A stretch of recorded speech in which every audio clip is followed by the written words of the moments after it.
भुवनेश्वर ओडिसी गवेषणा केन्द्र में आरंभ है राज्यस्तरीय गोटीपुओ नृत्य महोत्सव। उद्घाटन उत्सव अतिथि भाव जोगदे कंठशिल्पी संगीता गोसाई।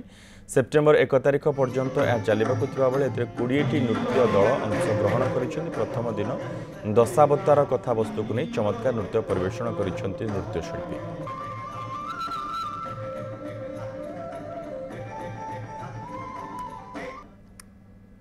मो तरफ आमर सरकार संस्कृति विभाग को साधुवाद देवा सहित संगीत नाटक एकाडेमी एवं समस्त कर्मकर्ता जी ये सुंदर विचार विमर्श करी आज 3 दिन पाई जो गोटीपुओ नृत्यर उत्सव आरंभ करिसेंती एई उत्सव को केमती उज्जीवित ये रहिबो गोटीपुओ से विचार कले आउरी खुशी है भी। 30, 31, 1 3 दिन धरी गोटीपुओ महोत्सव राज्यस्तरीय गोटीपुओ महोत्सव आयोजन कर जो थे कि जो गोटीपुओ नृत्य जो धीरे धीरे लोप पाया बसी किपर उज्जीवित कर यार धारा को आउरी समस्त आगे प्रकाश कर दिगरे काम करने समस्त गुरु सबू शिल्पी माने एवं जो सब रही गोटीपुओ उपर जो माने सब गवेषणा कर एकाठी करी सेमिनार कर्मशाला एवं माने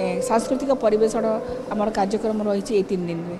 गोटीपुओ तो बहुत बढ़िया। गोटीपुओ मु तो नाचिबा 12 वर्ष होगला गोटीपुओ मु गोटीपुओ 12 वर्ष बहुत जगह भी जाइक आसी इटाली स्विट्जरलैंड सब बड़े जाइक आसी बहुत भल लगे नाचे।